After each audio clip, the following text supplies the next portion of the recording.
Andy Cohen is Bravo's Executive Vice President of Development and Talent, a position he's held since November 2011.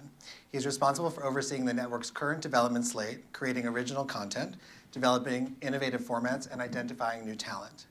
He also serves as executive producer on Emmy and James Beard Award-winning Top Chef, and a small franchise you may have heard, The Real Housewives.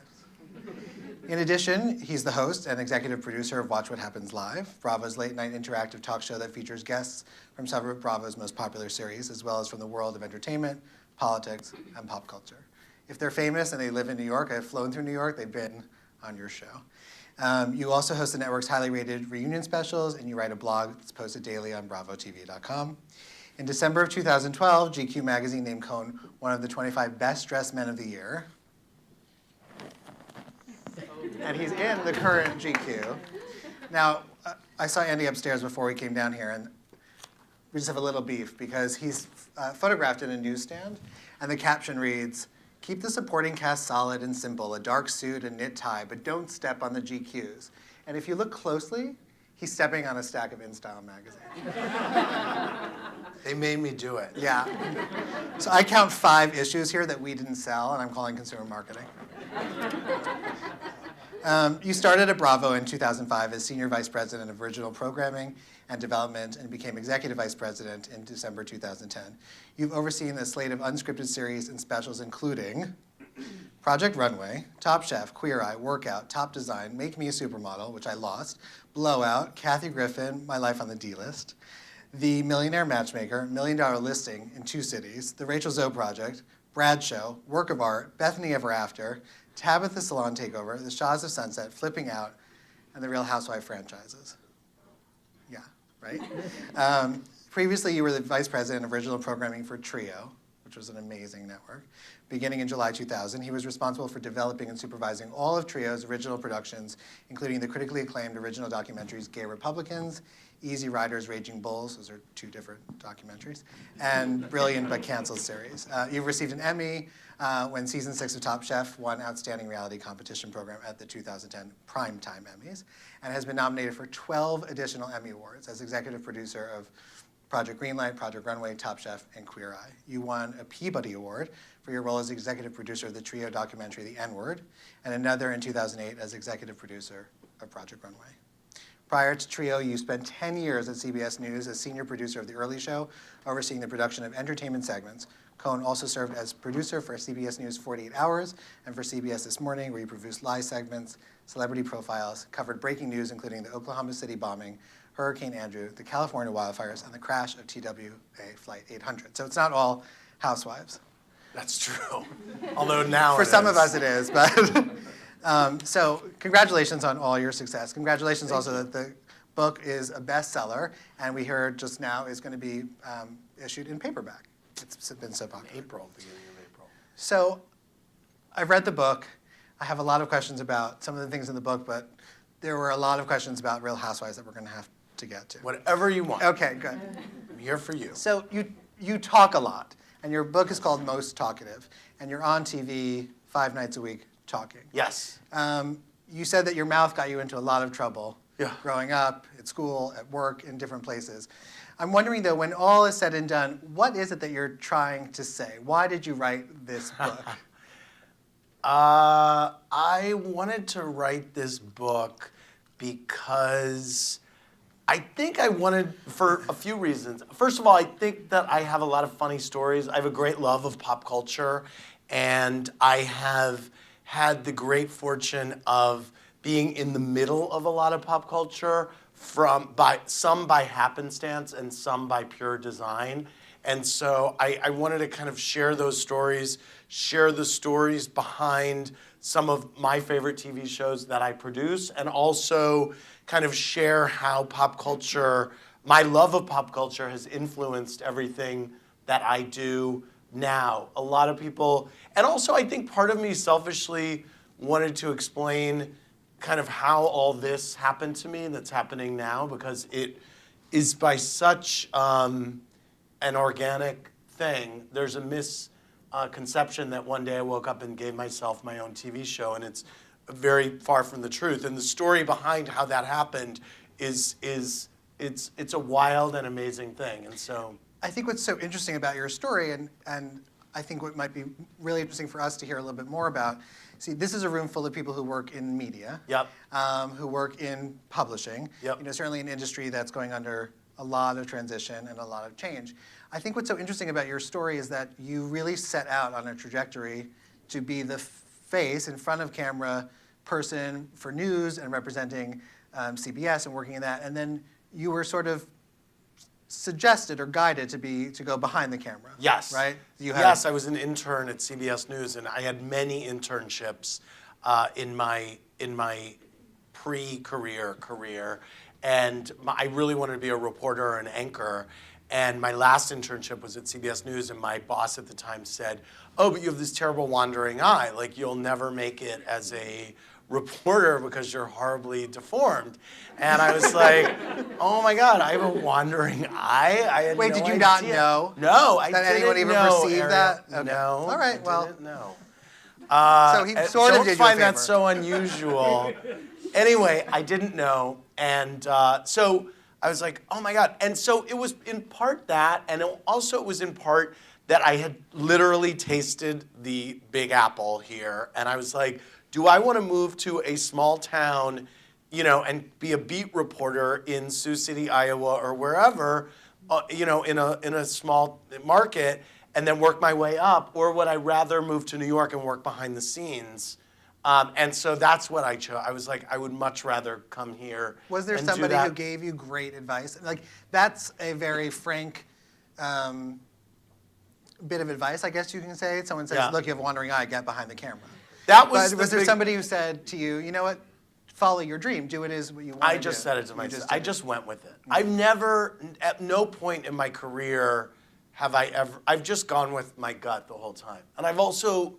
My big guiding principle has been, if I'm happy in my job, stay in my job and until I'm not happy. And so my happiness in my job has always led me to another kind of bigger job that I've been even more happy in. So your gut has done you well. Yes. It's clear from the stories in your book and obviously the years in television and all the awards and successes you've built. You have a really good sense of what's next, or what, we often say in magazines, you're supposed to show the reader what they don't know they want to see. And you seem to know what people want to watch Sometimes. next. What do you think is in store for television in general moving forward, and for the reality genre to stay so fresh? What do we want to watch next? I think reality, I think reality is such a great genre, and I think it is so pliable that anything could happen and anything could work. And even, simple, I think just great formats from Queer Eye was a great format, and it had never been done before, and it just took the makeover show and totally turned it inside out. The Voice is a show that is a huge hit right now that you would have thought, oh no, we absolutely do not need another singing competition show. And that was just a great format. So I think we're always just kind of one great format away. Is there a format that you see out there that really intrigues you that's not in your wheelhouse right now? Would you do a singing competition? No, we tried to do a songwriting competition that was a really big bomb called Platinum Hit, which I liked it, but it didn't work. You set yourself up calling a show platinum. I know, Right. I know. So it Yes, wasn't. yes. But Big formats that, I'll be interested to know how The Taste does on ABC tonight. It's a 2-hour show. We were looking at a format very similar to that. I'll be interested to know how that does. I think that live is, I think my show, if I can plug my show, it's the only live show in late night, and I think that what is working about it is not only that it's live, but it's totally different than anything else on in that time slot. It's totally unique and small, and it feels like Wayne's World, and I think there's something kind of cool about that. do you feel the pressure to keep it small, to keep it No, feel I feel homey? pressure on myself to keep it small. I don't want to move to a big studio. I don't think that's what my show is. I think it's totally just that room. I think there's something So great about that. You have when reading the book and looking back on your career, you have really been one of these non-celebrity celebrities, but not in the reality sense, in that you have become famous for the work that you do, Right. and you're on TV, and you have become a celebrity in your own right. So you've really broken the fourth wall. Like you've made celebrities and you've made programming. Then we know you didn't give yourself your own show, but you put yourself on TV, Right. and were welcomed into so many people's homes night after night after night through the television. And then you have said. I just got what everyone was laughing at. I was like, why is that funny? Funny. It's a clean audience here. And you've become a celebrity in your own right. I mean, Okay. right? So I told you we put one email out and it was standing room only. People want to know from Andy. You're in Okay. GQ. You're on page 6. So my question for you is, very few people sit in those arenas, behind the scenes, in Right. front of the camera, and being interviewed as a Right. celebrity. What comes more naturally to you, and what would you give up in an I instant? think I will always be a TV producer. I've been doing it for 22 years. Interviewing comes very naturally to me because it was something I did for 10 years at CBS News. And producing is just what I did. And it's, my show is the perfect storm for me because I'm also producing the show while I'm going along. And I'm not saying that I'm some three-headed monster, but if the show's going great and I'm feeling like there are a lot of burning questions for someone and I don't want to go to the game, I will kind of, my executive producer who's in my ear will be like, are you killing the game right now? And I'll be like, uh-huh. Like we're not, so there's stuff that's going on as a living organism that so I love producing is the answer to that question. I'll always do that, and I like what I'm doing right now. And do you enjoy the celebrity that's come with your very unique position? I don't think about it that much. It's the only thing that I like is that I hopefully maybe don't have to wait in a line anymore, which is a really good perk. I mean, really, it's like, I've lived in New York for 22 years, and so the other night after my show, I was going out to this thing, and it was a huge line, and it was Sunday night, and I was like, and I knew I had friends inside, and it was a huge line, and I went up to the front just to see, and I did not expect, and then the guy was like, oh, okay, come here, and I was like, this is so great. So that's the only thing really that well, you heard it here. affects me, You talk in your book, and you obviously are on the show, and especially during the reunions, you often refer to being gay and being a gay out executive. Right. Was that something that came easily to you? You are the boss, and you're the boss in most of these situations. I'm wondering, is it easy because you're in a position of power, or is this something you think would always come easily to you? I was always, I was always out from my.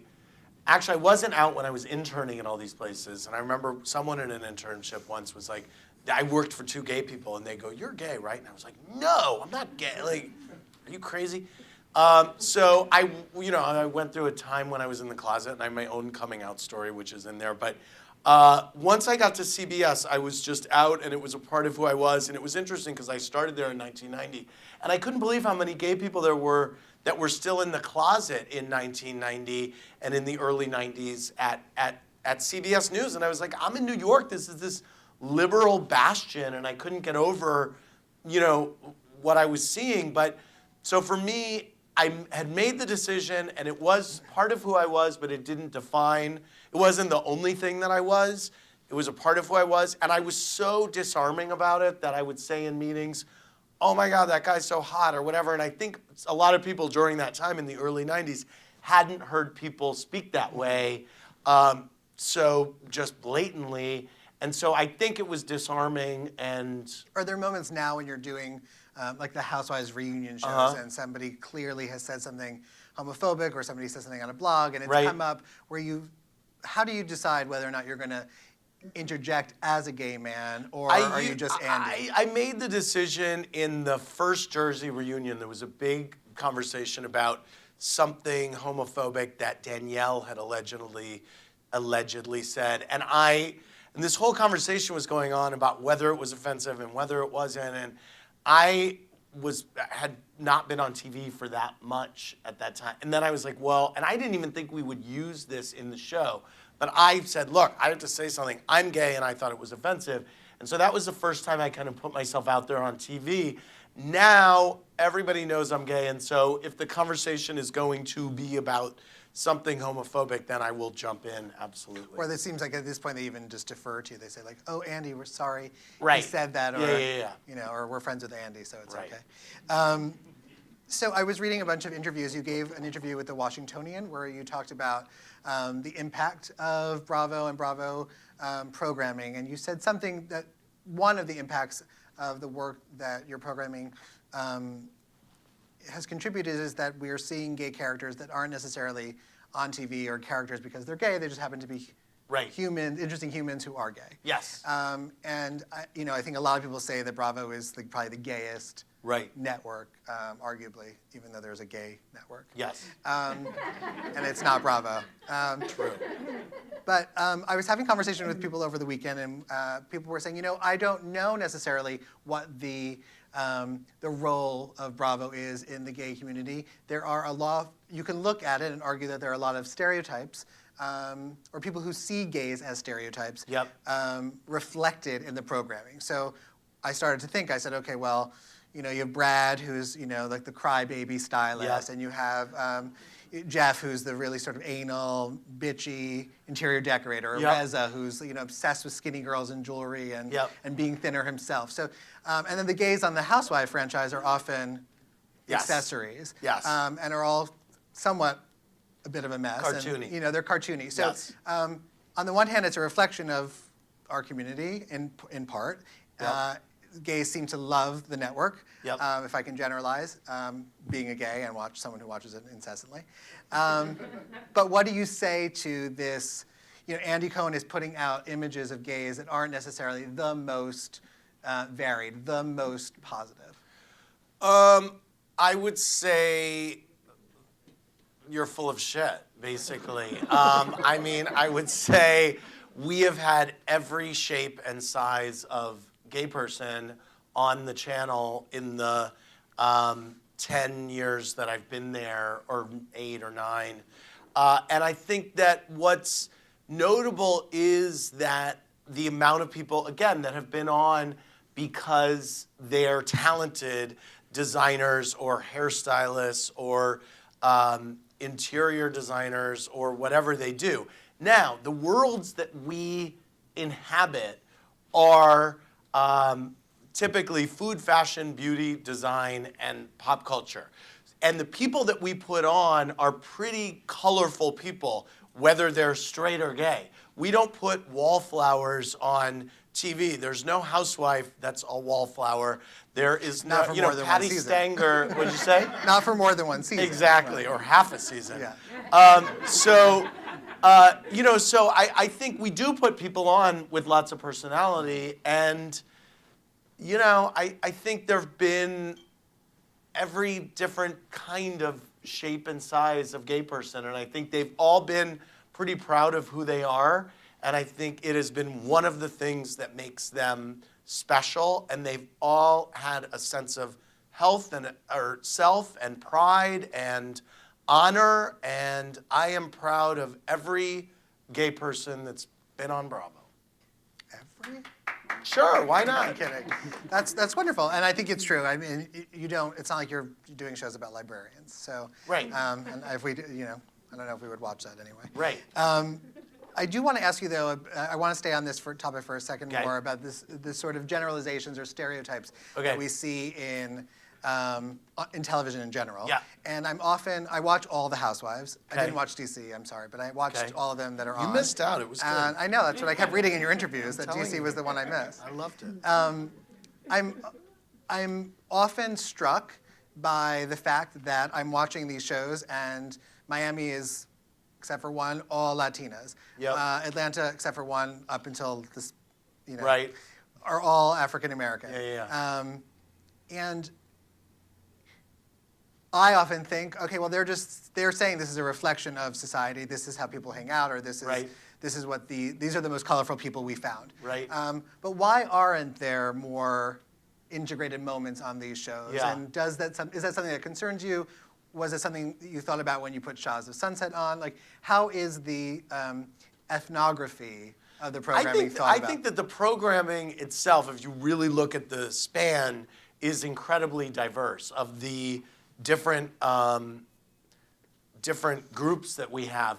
I think you mean like why aren't there more Black housewives in New York and why aren't there any Black housewives? Why aren't there any Black housewives in New York? Because I mean, it's certainly our experience here. Is Yes. that it's multicultural. I mean, I would have liked for I was talking to Carol Radziwill about this recently. I said to her, I go, do you have any great friends that are Black that we could like put, bring into the group? So, it has not been by design. When we were doing a big recast of New York City, we put several Black women on the group. We didn't feel like any of those women were strong enough to bring in. In Beverly Hills, I think there was one who was only kind of related to anyone, and she didn't make the cut. She was pretty good though, and so I think it's by happenstance. It's not by design that, oh my God, we have to keep this cast like this and that cast by that. How did Shaws of Sunset come about? Because it's so far afield. It was pitched to us and by Ryan Seacrest Productions.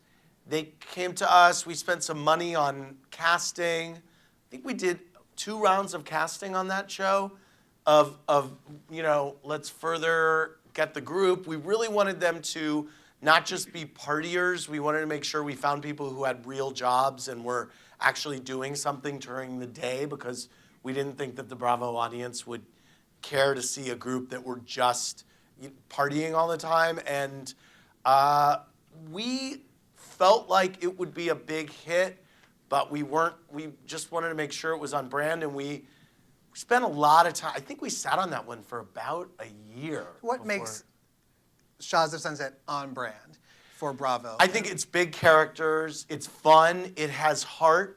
It is, the reason that it's relatable is that because the family makes it relatable, that each one of those Shaws is really, really connected with their families. Mm-hmm. And I think that's, even though I'm not Persian, I can relate to some of the things that are going on with them and their families. So it has kind of OMG moments. It's addictive. There are people that you don't see anywhere else. I'm so obsessed with Persian Barbie, Lily Ghalichi, that I'm like, oh my God, how does she keep her head up with all that hair on top of it? So I think all those reasons. So you said that it was pitched to you. Yep. Have there been series that have been pitched to you that you said no, that have gone on to live elsewhere that you thought, oh, not really. The only one, and we developed this for a while, was Braxton Family Values. We almost did that show, and we wound up not doing it. I think we had it for like a year, and then we didn't do it. How come? I'm trying to remember at the time. We just... Because now it has a spin-off. It's got... I know, and Tamar. I love Tamar. I don't know. I don't remember why we didn't do it. We just...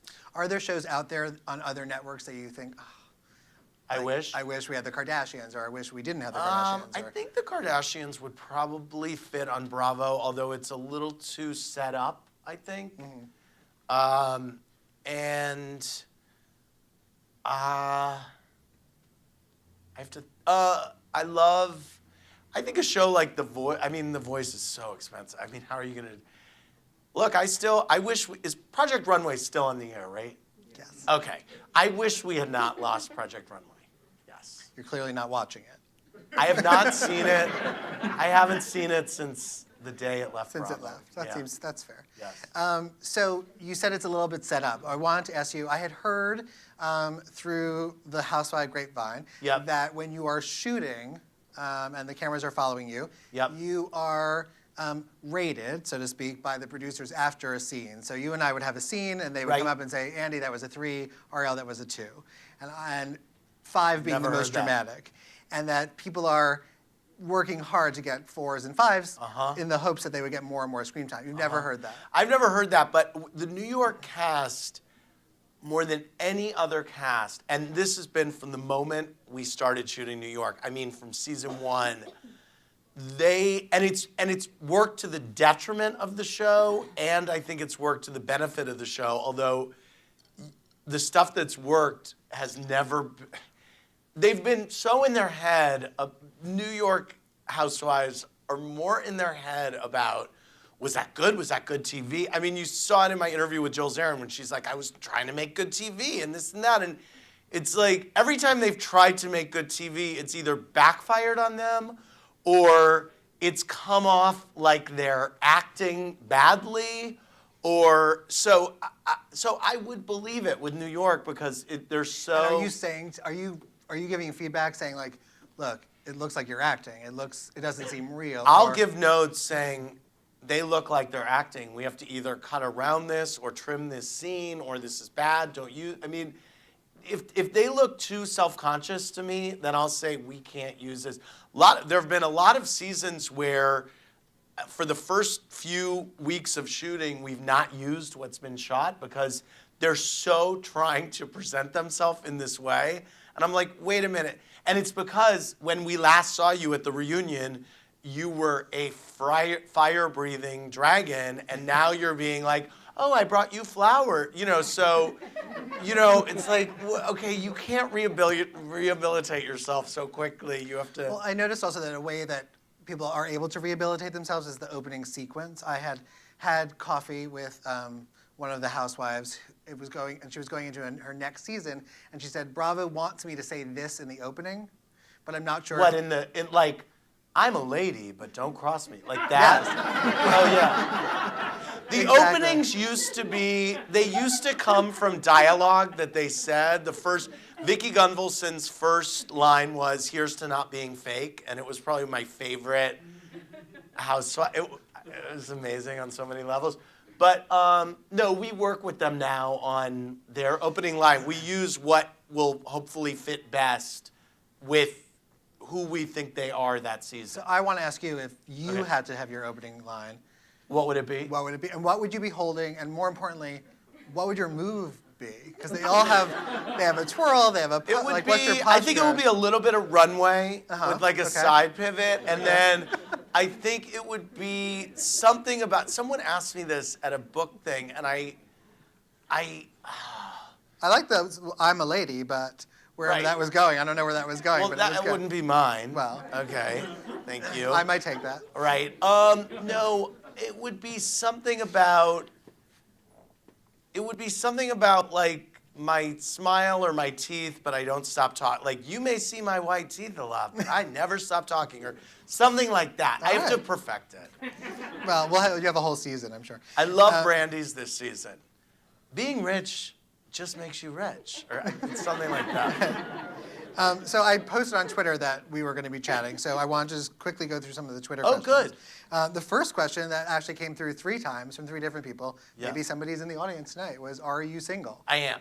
You are? Yes. Okay. The follow-up to that was, what was it like to work with Naomi Campbell?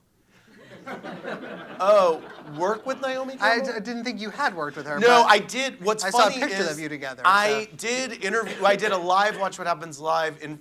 It's always live. I did a Watch What Happens Live in Orlando, Florida last Thursday for the top 150 executives at NBC Universal, and Naomi and Reza were my guests, and she was amazing, and she's going to be on my show in a couple weeks, and it was great. I got her talking about that Blood Diamond trial. And is that show that she's doing the face something that you would have wanted for Bravo?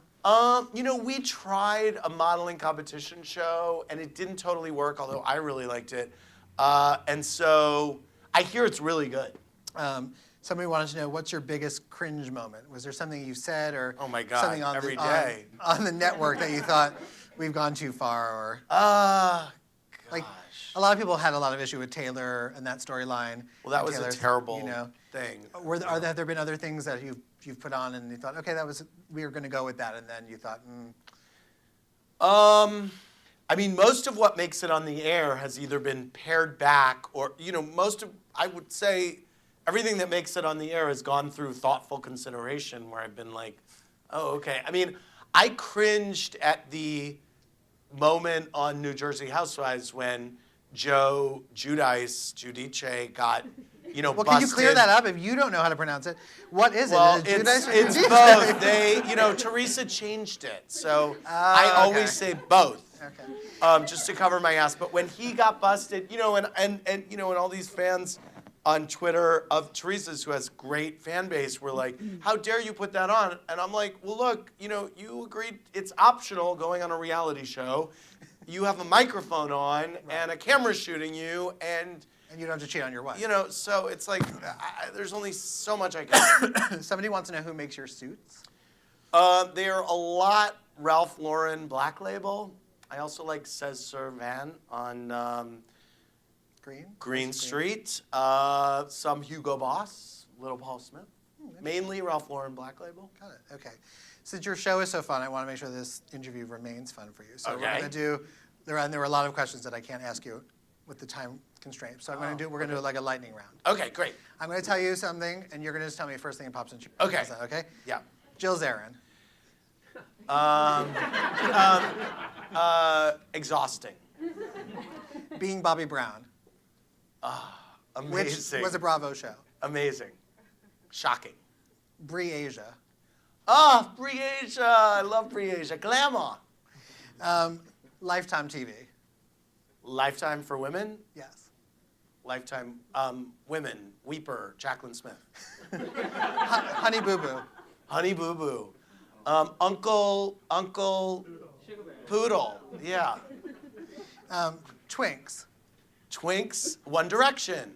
So now you apologize. So you apologize for that. Do you regret having apologized? Why I apologized was so stupid. I can't even believe. You said you referred to them as twinks. There was so much security at the Today Show. I was on the Today Show talking about nothing in the 10 o'clock hour this day, as I do occasionally, as I did today. And I went in the normal makeup room, and as so much security as there was, for some reason I just walked in this room, and all the guys from 1D were in there. One of them was shirtless, and I tweeted, OMG, just walked into this room with One Direction, and the blonde guy was, shirtless, whatever, room full of twinks. And then someone wrote this really long article somewhere which really offended me that was about, the bottom line was that I was this lecherous old man leeching on the One Direction guys, and that I was saying that they were gay, and that I was being sexually inappropriate with them, and all this stuff. And I was just like, oh man, this is now going to get picked up places. And so basically, I just sent out a tweet saying, our PR person sent it to me, this article, and we're like, what do you want to do? And I was like, this is so gross. I just was having fun, like whatever. And I said it on the Today Show too. I was like, those twinks, whatever. Anyway, so I just sent out this thing saying, I just meant this or that or whatever. More of a clarification than a clarification. And then it was like, and then it blew up into this. It just shows how stupid. Who cares about anything? I don't know. Okay. Yes. We didn't have a drinking word tonight, but I do want to play Plead the Fifth. Okay. Okay. 3 questions. I can plead the fifth to only 1. Okay. Which housewife, on the air or off, do you loathe and why? I plead the fifth. Are you sure? Yes. Okay. Have you ever had a romance with a Bravo celebrity, bartenders included? Romance? What do you call romance? Yes. I had a romance with one of the bartenders. I did. Okay. And you specified, great. And your favorite, marry, shag, or kill? Okay. Anderson Cooper, Nate Berkus, Mark Consuelos. Oh my God. Wow. And you've pled the fifth on a loathsome housewife. That's fine. I can do this. I would shag Mark. I would marry Coops. I love Nate Berkus, but it would be fun to shag Mark because it's never going to happen. You have to kill one of them. I know. It's the game. And then I would marry Anderson just because we're good friends and we could have an open relationship and it would be fine.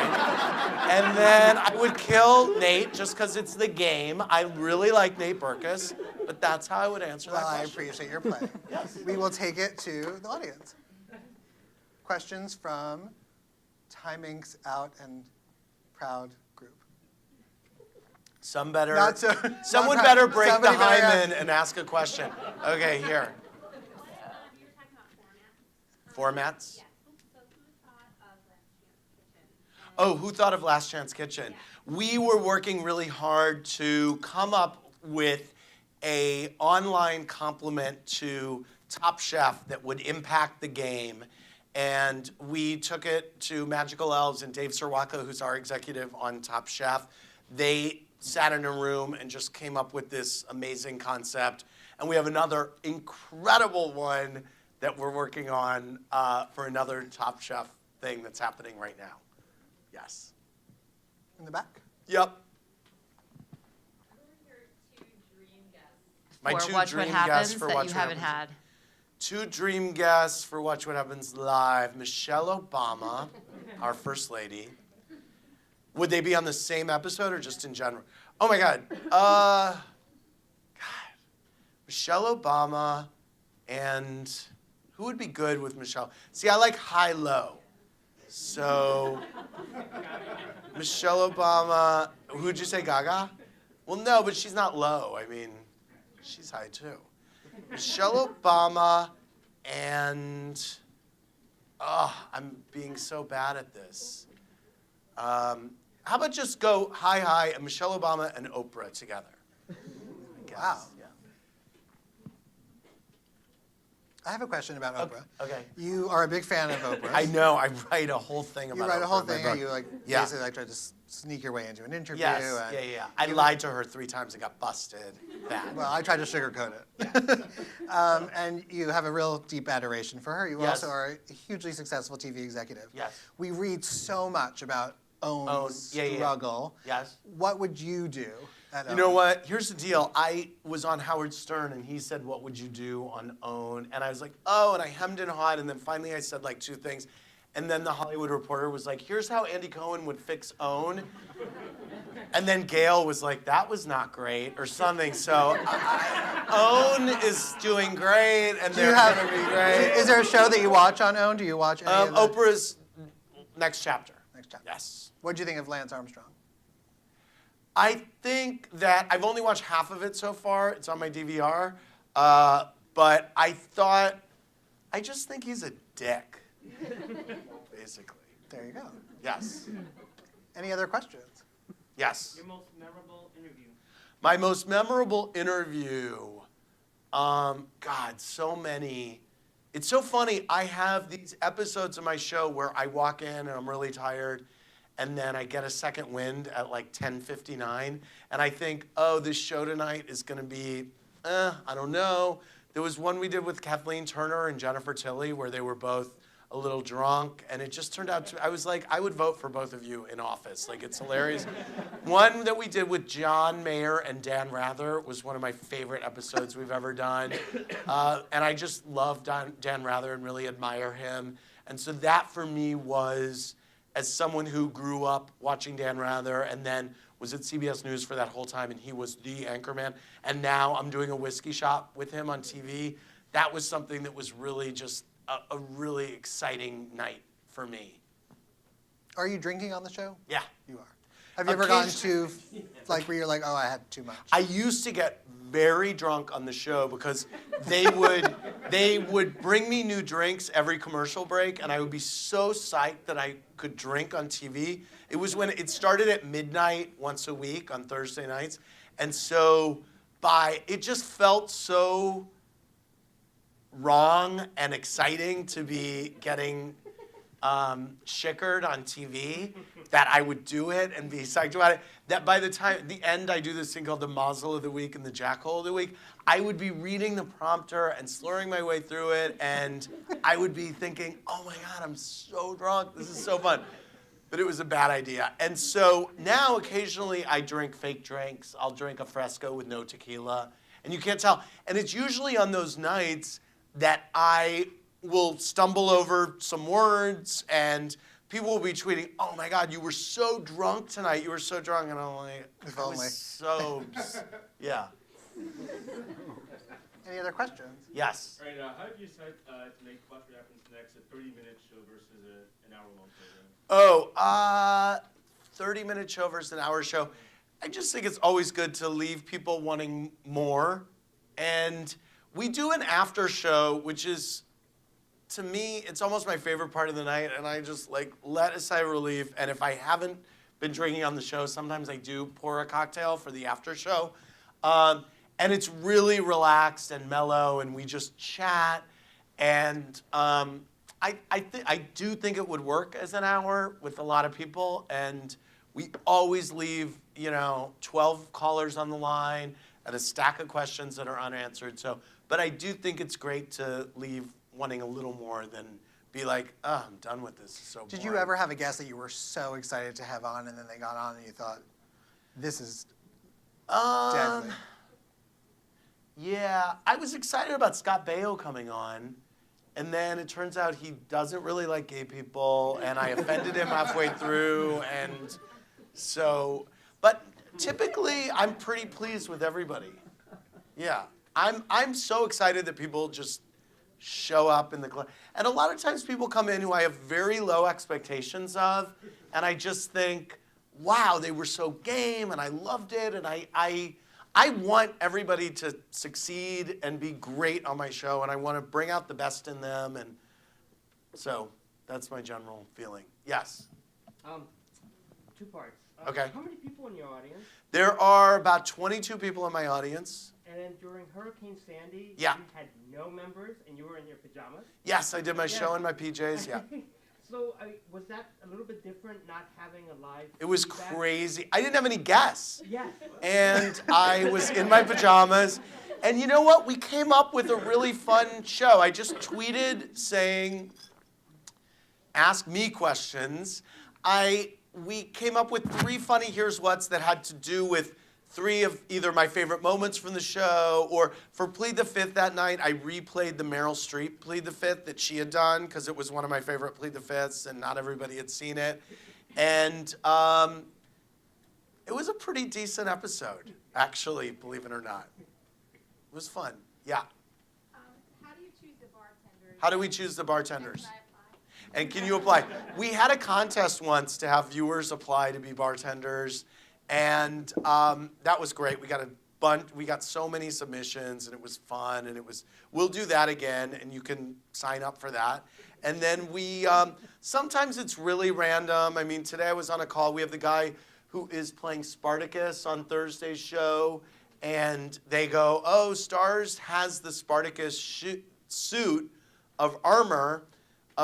Would we want to, use it? Maybe dress the bartender?" And I was like, "Okay, have that guy who was the slutty Sigmund Freud 9 months ago. Put him in the suit of armor, and we'll do that." It's basically like Andy's fantasy lab. Sometimes, Yeah. and then we were for Sunday night we didn't have any, and I go, let's just find a Persian, and we'll say we found a random Persian, and so we found a Persian, and then Where do you find a Persian? I don't know how they find her. Her name was Hannah, and one of my staff went through security at the airport at JFK last year. Was like, oh my God. My security woman is a superstar. I'm like, he goes, I got her name. I go, she needs to bartend. So she's been on 4 times. And now, every time I go through security, these women are like, I want to bartend. And there's this woman in Miami named Cha-Cha who I'm like, you are in. I'm flying you to New York. So it's very random. And then it's random. Any other questions? That's what I like about the show. It's very random. Yes. So as you said, your show's very unique in its time slot. Yeah. Who came up with the idea to put you back in front of the camera? Who pitched the show? The show came about, it started as me writing really dishy emails to my boss from the set of a show called Battle of the Network Reality Stars, which was the first show I did when I was at Bravo, which was a huge, massive failure.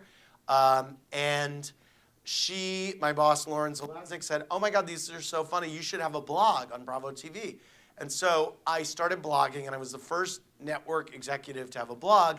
And because I was blogging about TV and art shows and other shows and what I did last night and stuff, I started getting booked on CNN and blah, blah, blah to talk about pop culture.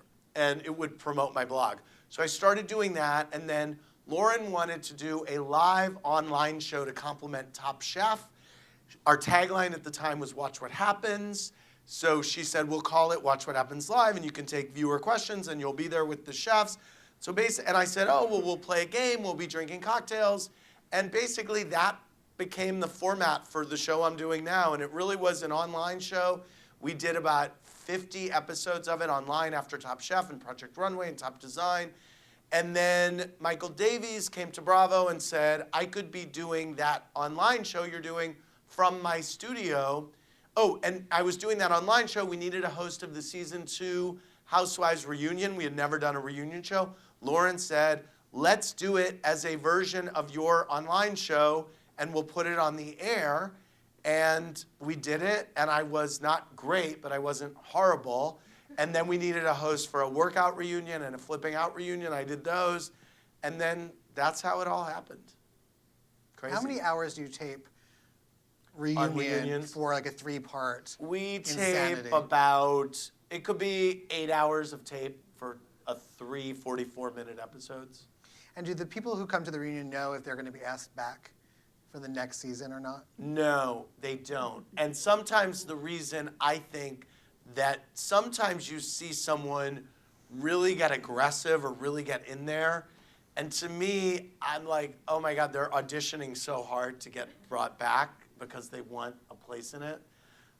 We were at the Miami reunion this year, and I was sitting there, and I said to the producers, wouldn't it be funny at the end of this show if I said, I'm going to eliminate one of you from the cast right now? And I just eliminated someone from the cast. I was like, that would be amazing. That would be a whole nother twist. It's like the Running Man. I didn't do it. I was so amused by that. Do you ever think of giving spin-offs to any of the characters other than the ones who are getting married or having babies? Like Mama, No, I Elsa, mean, a little. We wouldn't want to. We've been really careful with that. I think even Lisa Vanderpump's spinoff, she's very much the den mother, and she very much has her role on that show. But we don't necessarily, we want her role to be her role. We've just been very careful about that. And I think a lot of them have said to me, I want a spinoff, I want a thing. I'm like, you're on this hugely successful show. You're an ensemble member. Like, be happy being part of Sex and the City as opposed to it being the Charlotte show or whatever. And your pop song and your Right, cookbook. yes. I mean, some of them have made real cottage industry It's out true. of the. Yes. Would you ever release a pop single? No. Well, you say that like it's so crazy. Half of these women. Well, have, I'm not a housewife. True. Yes. True. But we haven't heard your singing voice.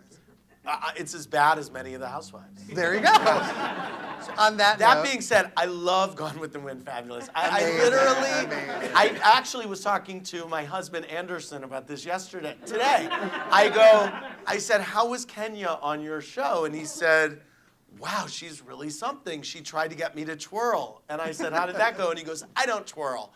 And I said, okay. And I said, well, he goes, that song. And I said, I got to tell you something.